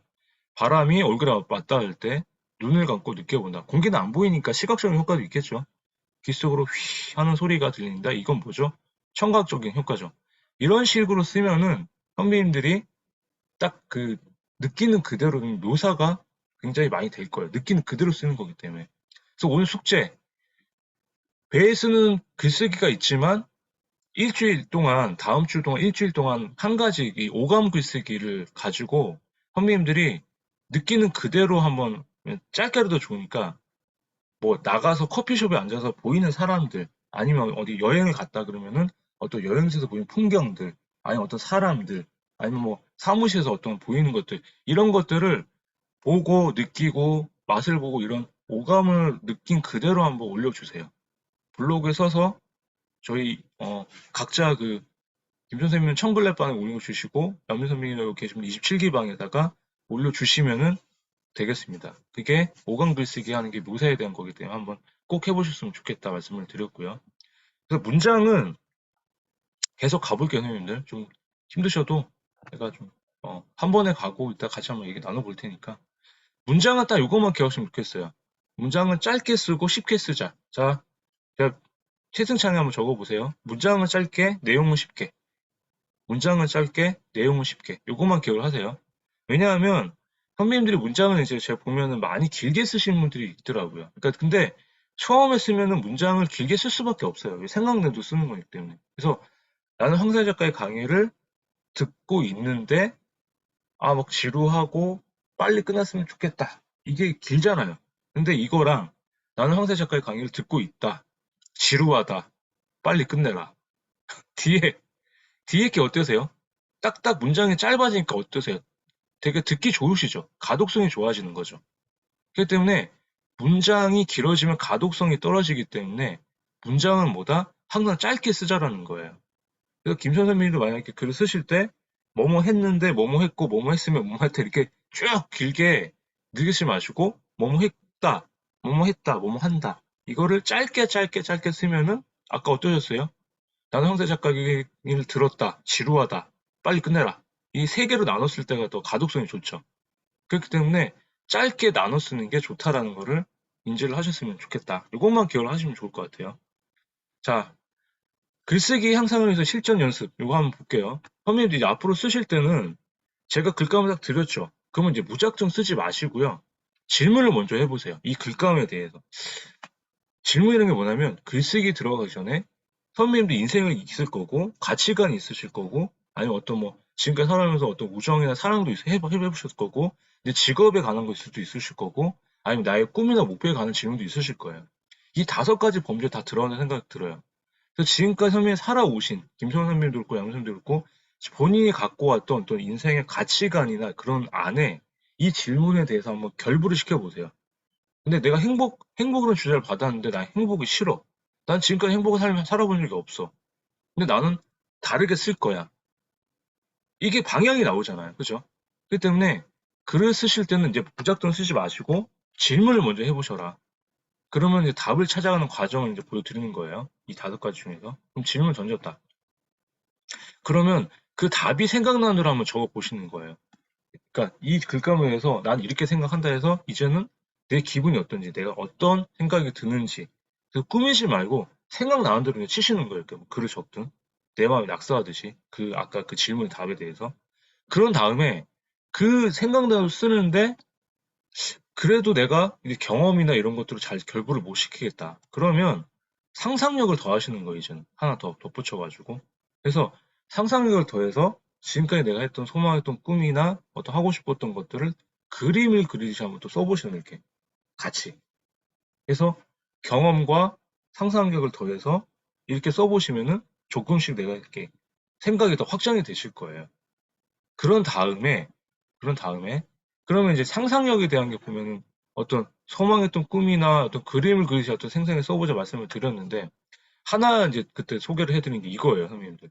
가장 쉽게 쓰는 묘사를 잘하거나 좋은 방법이 이거거든요. 그림을 그리듯이 쓰는 법이에요. 그림을 그리듯이. 제가 아까 오감 글쓰기는 말씀드렸죠. 보이는 그대로, 느끼는 그대로. 그런데 선생님들 만약에 글을 쓰실 때 어떤 글을 쓰실 때 그 다음에 잘 못 옮기겠어. 그러면 글이 나오는 그림은 상대방의 도구였다 말씀드리는 거죠. 일단은 대충 자신이 겪은 경험이나 장면을 직접 그려보세요. 생각을 하지 마시고 직접 못 그려주니까 글쓰기 한번 이렇게 그림을 그려보세요. 이렇게 표정이든 뭐든. 그런 다음에 그 그림을 갖고 그것을 보고 글로 한번 옮겨보세요. 이게 오감 글쓰기 기법을 해서 그림을 쓰는 법이거든요. 이게 상상력을 더하는 것도 있지만 일단 내가 어떤 그림을 보고 쓰는 거는 그냥 그건 상상력이 아니라 그냥 보고 쓰는 건데 지금 만약 김선 선배님이 만약에 미국 유학 시절에 어떤 내가 그 시점에 내가 어떤 느낌을 들었는데 잘 안 떠올라. 그럼 그거를 그림으로 한번 그려보시라는 거예요. 대충. 그런 다음에 글로 옮기면은 그게 더 생생하게 다 떠올라서 더 잘 쓸 수가 있다는 거예요. 그래서 생각나는 대로 한번 떠오르게 편하게 그려보고 그것을 잘 이렇게 풀면 된다. 이게 오늘 제가 드린 숙제 중에 두 가지 버전이긴 한데 한 가지는 보이는 거를 오감 글쓰기 쓰시라고 했던 거죠. 근데 만약 그게 좀 어려우시면은 선배님 쓰시고 싶은 어떤 이제 안 보이는 대상들 옛날의 그 기억들을 그림으로 그려가지고 한번 옮겨서 써봐라. 이게 그림을 그리 쓰는 법이에요. 그래서 이것도 굉장히 많이 해봤어요, 저는. 이것도 이게 묘사나 선배님 글을 쓰시는데 많이 도움이 되실 거니까 좀 귀찮아. 뭐 그림 왜 그리라고 그래. 막 그러는데 그렇게 생각하지 마시고 한 번쯤은 한번 도움이 되실 거니까 한번 이렇게 쉬는 것도 한번 해보셨으면 좋겠다 말씀을 드리는 겁니다. 그리고 네 번째, 그리고 아까 말씀드린 대로 내 주위에서 이제는 보이는 것들, 선배님도 이제 작가가 되셨다, 글을 쓰시는 사람 됐으면은 관찰을 잘 하셔야 돼요. 관찰을 잘해야 되는데, 저 같은 경우는 이제 출퇴근길에 사람들을 많이 관찰을 해요. 만약에 제가 어디 왔다 갔다 하는데, 제가 만약에 뭐 예를 들어서 뭐 김민 선배님을 제가 길거리에서 만났어요. 근데 옛날 같았으면 이렇게 막 줌에서 잘 보면 잘 얼굴 안 보이잖아요. 그죠? 근데 지금은 딱 가다가도 아, 딱 저 사람인가? 뭐 이렇게 관찰을 좀 하게 되니까. 아니면 이제 그런 관찰을 많이 하게 되면은 거기서 글감을 찾을 수가 있어요. 그래서 제가 항상 말씀드리는 예시가 하나가 그 연인들이 싸우는 거를 저는 항상 지켜보다가 그거를 갖고 글 쓸 때가 있거든요. 그러니까 어떨 때는 20대 연인들이 막 다투고 있는데 그 사람들이 안 보이는 거예요. 분명히 제 앞에 있었는데. 근데 제 뒤로 와가지고 덩치 이만한 남자분이 와가 뒤에서 제가 키가 170인데 한 180 넘는 것 같아요. 그냥 오더니 왜 구경을 하느냐. 그냥 남자가 무섭잖아요. 20대 애들 얼마나 무서워요. 막 20살의 어린 애들이 막 힘도 쓸 거 아니에요. 아, 그냥 솔직히 얘기했어요. 글을 쓰는 사람인데 그 두 분이 싸우는 걸 보고 한번 제가 글감을 찾은 거다. 관찰을 하고 있었다 얘기하니까 뭐 그거를 관찰을 하느냐 제가. 그랬더니 그거 막 뭐라 하길래 제가 아, 싸움 구경만큼 재밌는 게 없지 않느냐 그 얘기를 해버린 거예요. 해가지고 그 사람이 저를 이제 때리려고 하는 거죠. 막 여자애도 막 뭐라 하고 그래가지고 아, 안 되겠다 도망갔죠 그냥 진짜 죄송하다 하고 제가 그날 그 옛날 그 트레인스포팅 영화 아시죠? 이안 맥그리거 막 진짜 막 미친 듯이 달리는 막 그 장면이 있잖아요. 제가 그날 100m 달리기를 물론 달리기도 잘했지만 그날 40대에 제가 한 10초를 끊었던 것 같아요. 그 다음 쫓아올 것 같아가지고 정말 줄랭을 쳤거든요. 그러니까 그런 식으로 선배님들이 관찰을 하면서 써봐라. 내 주위에서 무슨 일이 일어났는지, 아니면 다른 사람들에게 어떤 일이 일어나고 있는지, 내 눈에 보이는 사람은 어떤 모습인지, 이런 것들을 써보시면 좋을 것 같다. 그래서 관찰을 잘하는 방법은 앞으로 오감글세는 똑같은 건데, 눈앞에 보이는 어떤 특정 대상을 지속적으로 한번 바라보세요. 그래서 오감글세가 어쩌면 선배가 숙제들이 어렵다고 하시면은 커피숍에 가가지고 그냥 내 눈앞에 뭐 사람을 바라보면서 그 사람을 한번 살펴보는 거예요. 그래서 어떤 사물이 또 어떻게 변하고 있는지. 그래서 그 살펴본 대상에 대해서 자세하게 묘사를 할 수 있다면은 관찰을 잘하고 있다는 거다. 그리고 책에 나온 구절의 문장에 대해서도 이제 책을 그냥 읽다가 저 같은 경우는 이제 한번 생각을 해요, 선생님. 책을 읽고 그냥 받아들이지 마시고요. 질문을 한번 해보시는 거예요. 내 기준에서. 일단 인상 깊은 구절이 있으면 한번 그냥 질문 한번 해보세요. 왜 이렇게 썼는지에 대해서. 그게 관찰의 시작이 되는 거예요. 관찰을 하게 되면 다른 관점에서 볼 수가 있거든요. 그리고 미술 작품을 많이 보면은 선배님들이 어떻게 보면 관찰을 할 수 있는 능력이 길러진다. 계속 그 관찰하는 게 그냥 한 대상을 계속 그냥 바라본다고 생각하시면 돼요. 그러면은 그게 관점이 계속 바뀌고 다르게 볼 수 있기 때문에. 그래서 그게 김종원 작가님 얘기하는 사색의 자본의 책에서 보면은 관찰을 많이 할수록 괴테가 계속 그 다르게 볼 수 있다는 게 좋다고 하잖아요. 그래서 그런 식으로 해가지고 한번 보시면 좋을 것 같아요. 아시겠죠? 그리고 다섯 번째는 선배님들이 이제는 나 진짜 글쓰기가 너무 어려워 하시는 분들은 주제가 딱 정해졌으면 쓰기 전에 한번 리스트를 적어 보시는 거예요. 대상을 정해놓고 떠오르신 키워드를 먼저 적는 거예요. 보세요. 만약에 학업이 있다. 어떤 학업이냐, 일을 계속해야 하는 주제가 있다 그러면은 학업을 했을 때 어떤 도움이 될까? 이렇게 리스트를 키워드를 적으시는 거예요. 그럼 키워드는 학업을 했을 때는 내가 자유시간이 있을 거고 관심을 추구할 수가 있고 시험을 준비할 수가 있겠다. 그러면 이렇게 키워드가 있잖아요. 그럼 이거를 문장으로 만드는 거예요. 이걸 문장으로 만들어서 쭉 길게 느껴뜨리면 하나의 글이 되겠죠. 그래서 이렇게 쓰고 싶은 대상이 있을 때 리스트를 적어가지고 쭉쭉쭉 적어 보시는 거예요. 아시겠죠?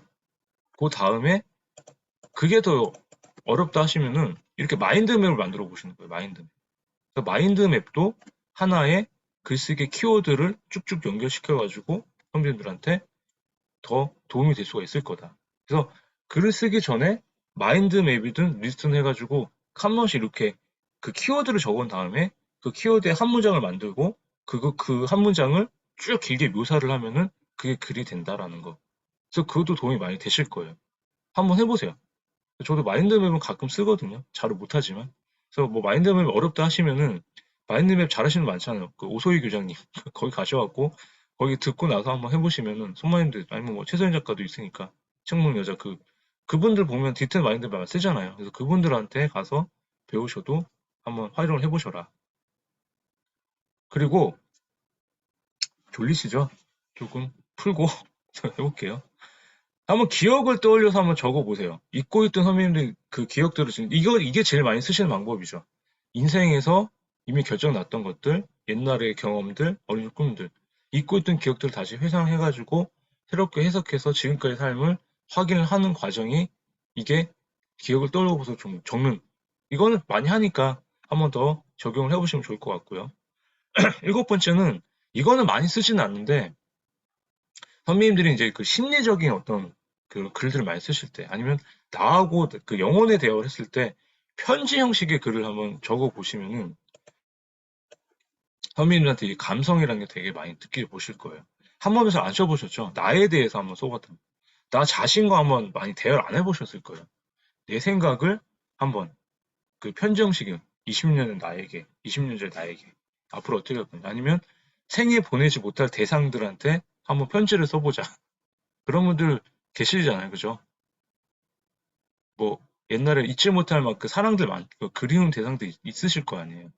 뭐 여기서 갑자기 뭐 나는 오로지 한 남편만 사랑했다, 뭐 배우만 사랑했다 이러셔도 되는데 분명히 그런 대상이 있으실 겁니다. 없으신 분들은 안 보셔도 되고요. 그래서 한번 나 자신에 대해서 한번 이런 글을 쓰시면 좋겠다. 한번 좀 말씀드리고 싶고요. 여덟 번째가 가장 중요한 건데 보세요, 선생님들. 하나의 단어를 가지고 주제를 한번 확장시켜 보세요.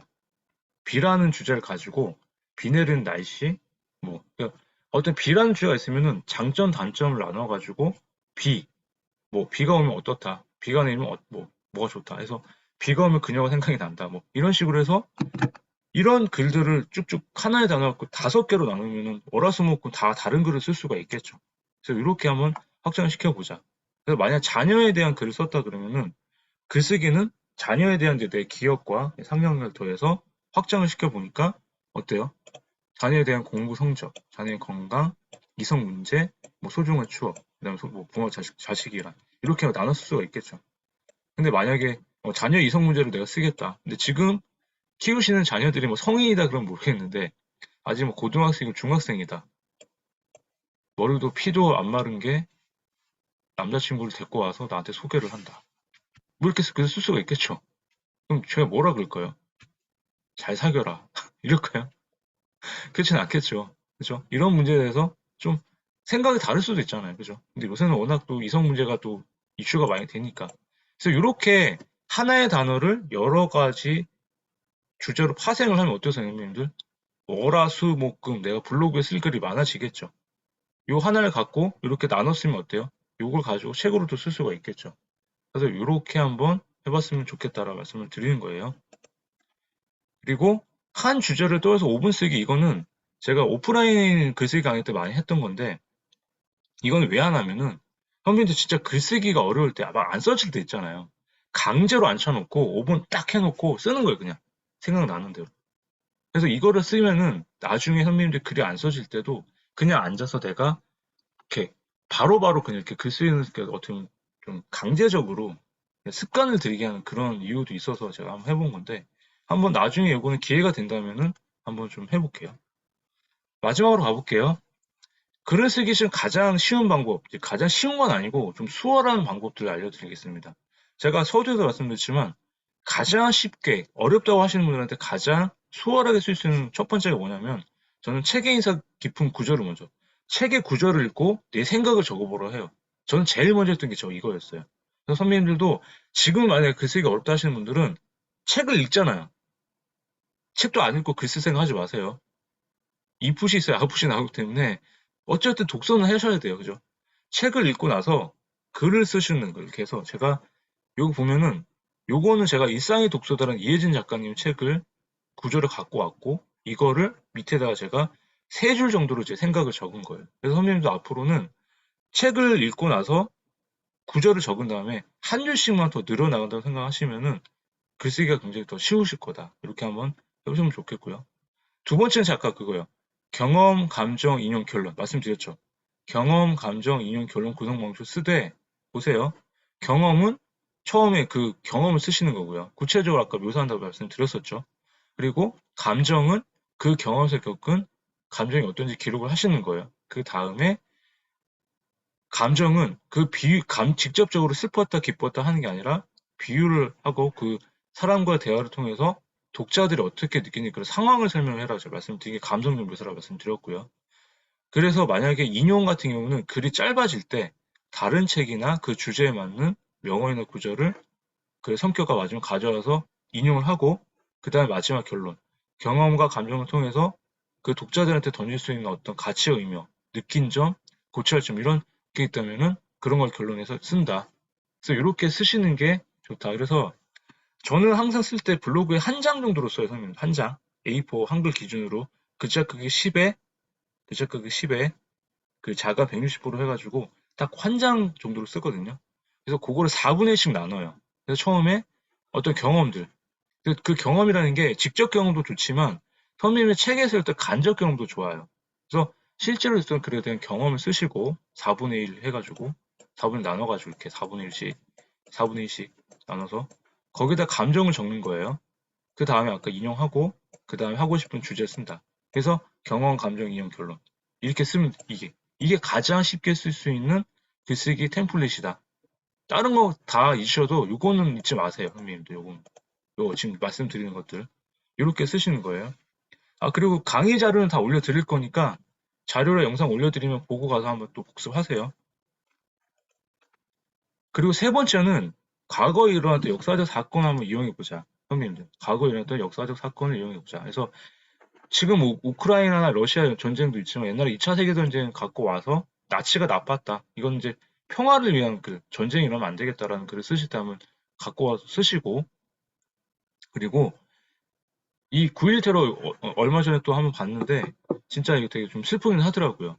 그 보니까 그뭐 세계 그 JTBC에서 하는 어떤 그 무슨 다큐 이렇게 사람들 모아놓고 또 봤는데 먼저 비행기가 두 대가 들이받고 금방 무너지더라고 이렇게 있다가 근데 위층에서 탈출 못한 사람들은 뛰어내리고 막 이래가지고 어떠셨을까 막 심정이 그랬는데 이 9.1 테러에 대한 걸 갖고 와서 이제 이 사람들이 뛰어내리기 전에 마지막으로 그 메시지를 남겼던 게 다 그거였대요. 가족들한테 사랑한다, 미안하다, 모층에서 미안하다 그런 메시지를 많이 남겼다 하죠.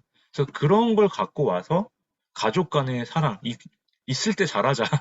어떤 뭐 가족들한테 대한 사랑이나 좀 어떤 가족들에 대한 뭐 좀 그리움이나 이런 글을 썼을 때 이런 9.1 테러 같은 걸 갖고 와서 인용을 하셔도 조금 도움이 되지 않나. 그래서 과거에 일어났던 역사의 사건을 누구나 알고 있기 때문에 그런 걸 갖고 와서 글에 써도 글을 쉽게 쓸 수가 있다. 이렇게 말씀을 드리고 싶고요. 그리고 네 번째로는 이제 강사분들, 선생님들 이제 강의 많이 하시잖아요. 강의도 많이 하고 하는데 강사분들 아니면 또 우리 같은 경우가 글을 좀 쓰기 어려운 게 말은 잘하는데 글 쓰기 어려우신 분도 계실 거예요. 말하기가 편하신 분들은 이렇게 한번 해보세요. 그 주제를 갖고 옆에 사람을 앉혀놓고 녹음을 하세요. 녹음을. 아니면 실제로 강의를 한다거나 말을 녹음하고 그거를 글로 옮겨보세요. 아까 그림을 그리고 나서 옮기는 것도 비슷한 거예요. 말을 그러니까 만약 김선 선배님도 메타버스에 대해서 내가 글을 쓰고 싶은데 잘 안 돼요. 그러면 메타버스에 대한 강의 자료를 만든 게 있거나 아니면 말씀하실 거 있잖아요, 저한테. 이런 게 이런 거다. 그럼 그걸 녹음하고 녹화를 하세요. 그런 다음에 그걸 그대로 녹취록을 만든 다음에 그거를 그 녹취록은 어때요? 그거는 구어체잖아요, 구어체. 말로 했던 구어체인데 책으로 만든 문어체로 바꿔야 될 거 아니에요. 글로 다시 한번 만들어서 구성을 다시 바꿔서 하면은 녹음해서 다시 들으면 써보면은 그것도 좋다. 그래서 이게 말을 녹음하고 써보는 것도 굉장히 도움이 되실 거예요. 그래서 강사분들한테 저는 가장 많이 추천하는 게 이거예요. 제가 이렇게 해서 책을 냈거든요. 전 강의 자료를 만들고 책을 냈던 게 많거든요. 왜냐하면 저도 제가 그냥 쓰면 힘드니까 강의를 해서 제가 어떤 얘기를 하는지 들어봐요. 그러면 제가 생각 못했던 걸 또 추가를 하고 이랬거든요. 물론 시간이 많이 걸리긴 했지만. 근데 이게 가장 많이 걸리긴 하면 가장 빨리 할 수 있다. 그래서 강의를 하시는 분들이 책을 내고 싶다 하시면 이 방법을 한번 써보시면 좋겠다. 말을 녹음해서 다시 들으면 써본다라는 거. 그래서 이것도 한번 방법을 알려드렸고요. 그 필사를 많이 하시는데, 필사를 많이 하시는데, 필사는 문장을 모으는 게 아니에요, 선배님들. 문장을, 그 좋은 문장을 내 글에다가 하나라도 두 개라도 치환을 하는 거예요. 그래서 김정 선배님도 만약에 글을 쭉 쓰셨잖아요. 그럼 뭐 장석주 작가나 유시민 작가 책을 읽어가지고 내가 어떤 문장이 좋다. 양윤섬도 그렇고. 그러면 양윤 선배님 딱 봤을 때 뭐 내가 좋아하는 작가의 어떤 문장을 갖고 왔어. 그 문장을 중간에 뭐 죽느냐 사느냐 그것이 문제로다. 만약에 그 햄릿의 그 대사를 내가 쓴다 그러면은 그걸 내가 지금 쓰는 어떤 문장에다가 먹느냐 안 먹느냐 그것이 문제로다. 이런 식으로 치환을 해서 넣어보시는 거예요, 중간에. 왜냐하면 그 좋은 문장이기 때문에 좋은 문장을 내 글에다가 계속 주입을 시키면은 치환을 하면은 그 문장 자체가 좋기 때문에 자연스럽게 이렇게 연결이 된다. 그래서 그걸 제일 잘하는 작가가 누구냐? 유시민 작가님하고 장석주 작가님이세요. 남의 글을 자기 글에다가 고쳐가지고 자연스럽게 연결을 시켜보는. 그래서 필사라는 거는 뭐다? 필사하고 내 글에다가 넣어보자. 이렇게 해보셔라 말씀을 드렸고요. 그리고 글쓰기 전에 마음가짐 어떻게 하자? 남을 도와주는 글을 써야겠죠. 그래서 저는 이렇게 말씀을 드리고 싶습니다. 세상을 바라보고 타인을 대할 때 따뜻하고 공감 가는 마음을 가지는 태도로 글을 쓰셨으면 좋겠다. 김효선님도 그렇게 잘 쓰고 계시니까 그렇게 계속 쓰셨으면 좋겠고요. 그리고 글감을 찾는 방법은 그때 한번 제가 한번 말씀을 드렸는데 간단하게만 한번 또 정리를 해볼게요. 하루의 일상을 일단 관찰하면서 기록을 해보시고 그 다음에 드라마나 영화를 보시면서 한번 찾아보시면 돼요, 선생님들. 그런 다음에 쓰고 싶은 주제 칼럼이나 책이 있으면은 그거를 한번 검색해가지고 한번 보시는 거예요. 요거는 한번 보여드릴게요. 제가 제일 많이 쓰는 게 이거거든요. 네이버나 구글에서 선생님들 보시면은 뭐저 같은 경우 사랑 칼럼 만약에 뭐 행복 칼럼 쓴다 그러면 행복 칼럼 이렇게 치시는 거예요. 행복 칼럼 이렇게 치시면은 행복에 대한 이렇게 글이 많이 나오죠. 그러면 하나 이렇게 쭉 볼게요. 쭉 보면 어제 쓴 누가 있네요. 뭐 이걸 한번 딱 들어서 보는 거예요. 지금은 당신 지금 당장 행복일 수 있다 이렇게 칼럼이 있네요. 그럼 이 글을 그냥 쭉 한번 읽어보고 있어요. 이 사람이 어떻게 썼는지 제가 쭉 보는 거예요. 아주대학교에 뭐 강의를 들은 적이 있다. 대부분의 사람들이 행복해지기 위해서 쓴다. 인생 행복해서 쭉 쓴다. 이렇게 불에는 나오죠. 그러면 이 글을 그대로 이렇게 쭉 긁어와도 돼요. 그런 다음에 보면은 여기만 바꿔도 돼요. 여기만. 얼마 전 자기가 들은 내용이잖아요. 이건. 저는 제가 얼마 전 유튜브를 봤더니 어떤 교수가 이런 강의를 했다. 행복이라는 주제로 진행한 강의였다. 그래서 한 가지 팁을 드릴게요. 선생님 이거를 봐가지고 내가 지금 글을 쓰기 너무 어려워 그러면은 남들이 썼던 글을 그대로 긁어오세요. 그 다음에 이 사람이 썼던 경험이 있으실 거 아니에요. 이 사람이 썼던 경험이 있으면은 그 경험을 빼고 내 경험을 넣으시면 돼요. 그래서 내 경험을 들면은 다른 글이 되겠죠. 근데 결론만 바꾸면 어때요? 또 다른 글이 될 거란 말이에요. 그래서 남이 가져온 글을 그대로 긁어와서 바꾼다. 그게 뭐다? 샘플링, 샘플링. 음악에서 말하는 샘플링이에요.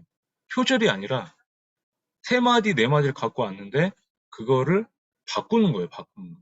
그래서 그 샘플링을 잘하는 것도 글쓰기에서 가장 쉽게 할 수 있다라는 거. 그래서 그거를 선배님들 이렇게 한번 해보시는 것도 하나의 팁이다 말씀을 드리는 거예요. 그런 다음에 네 번째는 아까 말씀드린 관찰을 해서 다른 관점으로 보자라는 것도 있었고 그 다음에 다섯 번째는 타인이 어려워하는 문제 해결책을 고민하고 이렇게 하면 더 좋을 것 같다. 그래서 이 다섯 가지에서 글감을 찾으시면은 선배님 더 좋으실 것 같습니다. 그리고 지금까지 이제 선배님들 글쓰기 콘텐츠를 이제 찾는 방법이 있는데 자신감이 지금까지 해왔던 일 아니면 어떤 분야에서 성과했던 경험들 아니면 지금까지 내가 분야를 공부하였던 관심 있는 분야들 이런 세 가지를 가지고 김 선생님도 아마 세 번째로 해서 아마 메타버스 같은 경우도 책을 내셨던 것 같은 생각이 들어요. 이제 내가 좀 관심이 있으니까 지금까지 해왔던 일, 김 선생님이 뭐 청소년 지금 하시는 일 그것도 하나 콘텐츠가 될 수 있으실 거고 두 번째는 내가 글쓰기를 하면서 성과를 했던 거, 재테크를 해서 성과를 했던 거. 양미 선배님도 내가 집을 사고자 했는데 투자했는데 실패했어. 그런 것들도 글쓰기 콘텐츠가 될 수 있다라는 거예요. 그래서 저는 이 세 가지 안에서 선배님들이 콘텐츠를 만들 수가 있고, 그 다음에 책 쓰기 콘텐츠가 될 수도 있고, 글쓰기 콘텐츠가 될 수가 있다. 이렇게 한번 찾아보셨으면 좋겠다 말씀을 드렸으면 좋겠고요. 마지막으로 이제 공감 가는 글쓰기, 이건 좀 길어졌긴 했는데, 공감 가는 글쓰기 한번 말씀을 드려볼게요. 공감 가는 게 뭐예요? 공감이라는 게. 아, 맞아. 나도 그랬었지. 어떤 건 슬프고, 누구한테는 감동을 받고, 같은 소통에서 같은 위계로 봤을 때, 뭐, 만약에 양수님 제가 쓴 글을 보고, 아, 그래, 맞아. 그때 그랬었지. 이렇게 느껴지는 그런 거를 이제 공감 가는 글쓰기를 하겠죠. 그럼 공감 가는 글쓰기는 남의 일 같지가 않네. 그래서 어떤 글을 썼을 때 어떤 문제점이나 대책을 마련해 주는데 그게 잔소리가 아니라 그냥 같이 이렇게 보듬어 주는 거죠. 이렇게. 그리고 두 번째는 누구나 겪는 이제 공부나 취업, 결혼, 육아 이런 경험들을 통해서 누구나 겪는 일을 가지고 이렇게 얘기를 해주는 거예요. 그죠? 그리고 세 번째는 결론을 짓지 마라. 그러니까 잔소리 하지 말라는 거죠. 그냥 지켜만 봐주는 거예요. 이렇게 공감이라는 게. 소통을 잘하는 게 어떻게 보면 이런 글을 쓰는 게 공감 가는 글쓰기의 하나의 방법이 될 수가 있다. 이렇게 말씀을 드리고 싶습니다. 그래서 글이 좋아지는 방법 7가지 한번 말씀드리면 선배님들 이제는 그냥 나는 뭐 멋진 잘생긴 황상희 작가의 강의 들 때도 이런 비사형 같은 거 쓰지 마시고요. 그냥 나는 오늘 황상희 작가의 강의를 들었다. 군더더기를 없애서 간단하게 쓰자는 거예요. 그게 문장을 짧게 쓰자라는 거예요. 심플하게. 두 번째랑 같은 얘기예요. 문장은 짧게 쓰고 내용은 쉽게 쓰자. 그거만 기억을 하시면 좋을 것 같아요. 그리고 세 번째는 선배님들 글을 쓰고 나서는 소리 내어 읽으면서 그 태고를 하시는 거예요. 글은 계속 태고하면 좋아진다 하잖아요. 태고를 하는 방법은 뭐냐? 소리 내어 읽으면서 고쳐보시는 거예요. 다 쓰고 나면은 소리 내어 한번 고쳐보시면 좋을 것 같다. 그리고 한 가지 주제는 한 가지만 쓰시면 좋을 것 같아요. 한 가지 주제는 한 가지만 쓰자. 그리고 매일 조금씩 쓰자. 매일 조금씩 쓰자. 매일. 그러니까 이게 선생님 썼다 안 썼다 하시잖아요. 지난 교수 보니까 안 쓰시는 분들은 결국은 또 막 몰아서 쓰려니까 또 더 안 써지는 거예요. 그래서 그냥 매일 못 쓰신다 그러면은 일주일에 한 2개, 3개 정도로만 해서 계속 쓰시면 좋을 것 같다는 말씀을 드리는 거고요. 여섯 번째는 같은 어미를 반복해서 사용하지 말자라는 건 뭐냐면 뭐뭐 했다, 뭐뭐 했다, 뭐뭐 했다, 아니, 뭐뭐 하는 것이다, 뭐뭐 하는 것이다, 뭐뭐 것이다. 이런 어미가 계속 반복이 되면은 좀 글이 되게 좀 투박해 보일 수가 있어요. 그래서 만약에 앞에 문장에서 뭐뭐 하는 것이다로 끝났으면은 그 다음에는 뭐뭐 했다, 그다음 뭐뭐 한다. 이렇게 어미만 달라지게 해도 글이 조금 더 세련되실 때도 있다라는 거 기억을 하셨으면 좋겠고, 일곱 번째는 내 경험이 들어간 얘기가 중요하다. 그래서 선생님 앞으로는 남의 막 책 인용하고 이런 글 쓰지 마시고요. 앞으로 웬만하면 내 경험이 들어간 얘기를 쓰시면 좋겠다. 이렇게 한번 말씀을 드리고 싶습니다. 그래서 글쓰기 팁은 한번 그냥 좀 읽어보시고 여기서 하나 제가 언급드린 것들은 메모하시는 것도 중요하고요. 그리고 작가는 분명히 자기의 입장을 분명히 하세요. 분명히 하시고 결론까지 쭉 일관성 있게 가시는 게 가장 중요하다. 그리고 이 접속어 있죠, 선생님. 접속어가 왜냐면 그래서 그러나 그런데 뭐뭐 했는데 그래서 그러나 하지만 이런 것들 많이 쓰지 마세요. 그래서 만약에 그래서 그런데 하지만 이런 것도 접속으로 쓰시는데 진짜 문맥이 필요한 부분 빼고는 최소한으로 시키고 그게 없어도 말이 되는 부분을 다 빼세요. 그래서 글은 쓰시고 나서 계속 빼는 작업이 있어야 되게 더 심플해지고 더 깔끔해진다는 거를 오늘 더 말씀을 드리고 싶습니다. 아시겠죠? 그래서 제가 오늘 1주차에서 굉장히 좀 어, 많은 말을 하려고 했는데 좀 어떻게 되는지 잘 모르겠습니다. 그래서 글쓰기는 어떠세요? 써보시는 거 어떠세요? 이제 쓰실 건데 써보시는 분들은 잊고 살았던 선배님들의 삶을 발견하고 해석하는 작업이라고 생각이 듭니다. 그래서 선배님 잘 쓰는 글은 없다고 생각이 들어요. 지금까지 잘 쓰고 못 쓰고 중요하고 남의 글을 보고 내 글을 이렇게 초라하다고 느끼지 마세요. 왜? 선배님들 글은 선배님들께 못 쓴다고 생각하시니까. 김성 선배님, 양민 선배님 자신만의 글을 쓰십시오. 진정성 있게 쓴다면 그게 최고의 글이라고 저는 생각이 듭니다. 그래서 선배님들만의 글을 쓰셨으면 좋겠고 왜? 선배님들이 자꾸 남의 글을 비교하고 내 글을 잘못 썼다고 생각하시잖아요. 그럼 그게 뭐라고 생각하세요? 선배님들 인생 자체를 비하하는 거라고 생각이 들어요. 왜? 선배님들 인생 경험을 쓰시는 글인데 그걸 누가 잘 썼다 못 썼다 판단을 합니까? 그죠? 그냥 편하게 선배님들 인생을 쓰시면 되는 거예요. 그래서 그 지난 나의 삶과 선배님의 삶과 평범한 현재 일상 이야기에 선배님의 가치를 부여하는 마음으로 쓰셨으면 좋겠다. 이렇게 말씀을 드리고 싶어요. 그래서 저는 선배님들 항상 말씀드리면 제가 항상 이게 강수진 그 명언을 인용을 많이 합니다. 사람들은 강준 씨가 이렇게 얘기를 해요. 발레를 하기 위해 태어난 몸이라고 말을 하는데 이 사람은 처음부터 발레를 잘했을까요? 아니겠죠. 이 사람이 이렇게 당신이 나와 같은 하루를 보내기 전에는 나에 대한 판단을 먼저 하지 않기를 바란다. 그대가 편안하게 길을 걷고 풍경을 감상하고 뭐 소풍을 갈 때 나는 발가락으로 매일 온몸을 지탱하며 목숨을 걸고 전쟁처럼 하루를 보냈다. 그만큼 발레 연습을 했다는 얘기죠. 근데 발레를 하기 위해 태어난 몸은 없다. 그래서 그냥 거꾸로 글쓰기를 하기 위해서 태어난 몸은 없다고 생각이 듭니다. 하루도 그냥 보내지 않는 치열하지 않더라도 선배한테 매일 썼으면 하는 그런 인생이 있을 뿐. 남들 놀 때 매일 뭘 해야 늘잖아요. 글쓰기도 똑같은 생각이 듭니다. 선배님들이 다른 분들이 뭐 작가가 되고 싶어요, 뭐 하고 싶다 했을 때 저는 그래도 단 한 가지 글쓰기에 대한 저한테 진심이었어요. 그 때문에 목숨을 걸지 않더라도 편안하게 하시더라도 글쓰기 하실 때만큼 진심으로 매일 조금씩 쓰셨으면 좋겠다라는 말씀을 드리고 싶은 거예요. 그래야 선배님들이 글쓰기 실력도 늘고 선배님 하고 싶은 그런 책도 내실 수가 있으실 거다라고 요 명언을 좀 기억을 하셨으면 좋겠습니다. 그래서 제일 좋은 거는 뭐다? 선배님들 모든 들어있는 모든 것이 쓰는 글이다 말씀을 드리고 싶고요. 자, 마이크 키시고 요거 한번 같이 한번 외치고 오늘 마치도록 하겠습니다. 자, 마이크 키시고 제가 선창하면 따라하시면 됩니다. 진심으로 뻔뻔하게 나만의 글을 쓰자. 진심으로 진심으로 뻔뻔하게 나만의 글을 쓰자.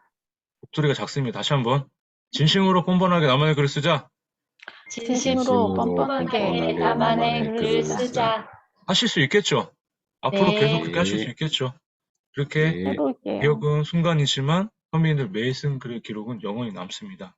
선배님들 쓴 글 하나가 다른 사람의 이유로 하고 인생을 바꿀 수 있다는 걸 명심하시고 오늘 제 강의 여기에 마치도록 하겠습니다. 오늘 평소보다 조금 길어지긴 했는데 잘 들어주셔서 감사드리고요. 오늘